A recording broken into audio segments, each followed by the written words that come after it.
അങ്ങനെ സായിയുടെ അച്ഛൻ big boss ഹൗസിൽ വന്നിട്ടുണ്ട്. ഓൾറെഡി ലൈവിൽ ഇപ്പൊ കാണിച്ചിട്ടുണ്ടായിരുന്നു. അപ്പൊ അച്ഛനും മോനും തമ്മിൽ പ്രശ്നപരിഹാരമൊക്കെ അവിടെ നടത്തിയിട്ടുണ്ട്. കുറെ കാര്യങ്ങളൊക്കെ സംസാരിച്ചു. അപ്പൊ നമുക്ക് അതേക്കുറിച്ചൊക്കെ സംസാരിക്കാനുണ്ട്. അപ്പൊ വീഡിയോ ആണെന്നുണ്ടെങ്കിൽ ലൈക്ക് ചെയ്യാൻ സബ്സ്ക്രൈബ് ചെയ്യാൻ മറന്നുകൊണ്ട് നമുക്ക് എന്തായാലും അതേക്കുറിച്ച് സംസാരിക്കാം. അപ്പൊ കുറച്ച് ഓൾറെഡി നമ്മുടെ സായ കുറച്ച് വിഷമത്തിലായിരുന്നു. സ്നേഹം വന്നത് ഡോഗ് മരിച്ചെന്ന് പറഞ്ഞാണല്ലോ. അത് കുറച്ച് കൊണ്ട് തന്നെ കുറച്ച് ഡൗൺ ആയി ഭയങ്കര സെഡൊക്കെ ആയിരുന്നു ആള്. ഇപ്പൊ കുറച്ച് ഓക്കെ ആയിട്ട് നിൽപ്പുണ്ട്. അപ്പോഴാണ് ബിഗ് ബോസ് സർപ്രൈസ് തന്നെ കൊടുക്കുന്നത്. എല്ലാവരുടെ അടുത്ത് വന്ന് നമ്മുടെ ലിവിംഗ് ഏരിയ വന്നിരിക്കാൻ പറയുന്നുണ്ട്. അപ്പൊ എല്ലാവരും വന്നിരുന്നു. ഇരുന്നപ്പോഴാണ് നമ്മുടെ സായിയുടെ അച്ഛൻ പ്ലാസ് മെറ്റീരിയൽ വീഡിയോ കോൾ വഴിയാട്ടോ വരുന്നത്. വന്നപ്പോ തന്നെ സായിയുടെ അടുത്ത് സായി ആണെങ്കിൽ പെട്ടെന്ന് കണ്ടപ്പോ തന്നെ മുഖം ഇങ്ങനെ തിരിച്ച് നോക്കുന്നില്ല കേട്ടോ അച്ഛനെ.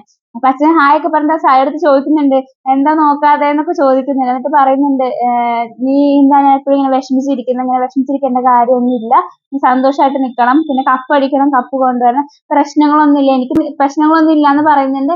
അപ്പോഴാണ് സായി പറയുന്നത് എനിക്ക് എന്തായാലും സംസാരിക്കാനുണ്ട്, എന്തായാലും വന്നിട്ട് സംസാരിക്കാന്ന് പറയുന്നത്. അപ്പൊ അച്ഛൻ പറയുന്നുണ്ട് അതെന്തായാലും വന്നിട്ട് സംസാരിക്കും, ഇപ്പൊ ഞാൻ വേറെ ഒന്നും പറയുന്നില്ല എന്നൊക്കെ പറയുന്നുണ്ട്. എന്നിട്ട് പറയുന്നുണ്ട് നീ ഇങ്ങനെ വിഷമിച്ചിരിക്കരുത്, ഹെൽത്ത് ഒക്കെ നോക്കണം, നീ എന്തിനാണ് എപ്പോഴും സങ്കടപ്പെട്ടിരിക്കുന്നത്, നന്നായിട്ട് ഇരിക്കണം, അമ്മ എപ്പോഴും പറയുന്നുണ്ട് നിന്റെ സങ്കടം കാണുമ്പോൾ ഞങ്ങൾക്ക് കൂടിയാണ് സങ്കടം, പിന്നെ എന്തിനാണ് ഇങ്ങനെ എപ്പോഴും വിഷമിച്ചും ഇങ്ങനെ അങ്ങനെയൊക്കെ കുറെ മോട്ടിവേഷൻ കൊടുക്കുന്നുണ്ട്. പിന്നെ നീ എല്ലാ കാര്യത്തിനും ഫസ്റ്റ് മേടിക്കുന്ന ആളാണ്, അപ്പൊ മലപ്പുറത്തിന് വേണ്ടി കുറെ കപ്പുകളും അല്ലാണ്ട് എല്ലാം കുറെ ഇതൊക്കെ മേടിച്ചിട്ടുണ്ട്, അപ്പൊ ഈ കപ്പും നീ മലപ്പുറത്തിന് വേണ്ടി കൊണ്ടുവരണം, എല്ലാവരും നന്നായിട്ട് കളിക്കണം, എല്ലാവരും അന്വേഷിച്ചു, പിന്നെ എന്തിനാണ് ഇങ്ങനെ ഈ സങ്കടത്തെ സായി ഇങ്ങനെ ഭയങ്കര ഡൗൺ ആയിട്ട് ഇരിക്കുന്നതിനെ കുറിച്ച് പറഞ്ഞ് ഭയങ്കരമായിട്ട് മോട്ടിവേറ്റ് ചെയ്യുന്നുണ്ട്.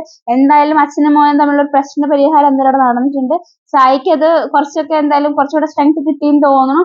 അച്ഛനും അപ്പൊ ഹാപ്പിയാണ്. അപ്പൊ അവരുടെ ഫാമിലി എന്തായാലും ഈ ബിഗ് ബോസിലൂടെ അങ്ങനെ ഒന്നിക്കുകയാണെങ്കിൽ ഒന്നിക്കട്ടെ. എന്തായാലും നമുക്ക് വെയിറ്റ് ചെയ്ത് കാണാം. ഇനി ബാക്കി എന്തായാലും സ്നേഹയുടെ കുറിച്ച് കാര്യങ്ങളൊക്കെ പറയാനുണ്ട്. അപ്പൊ ഞാൻ എന്തായാലും അടുത്ത വീഡിയോയിൽ വീണ്ടും വരാം. ബൈ.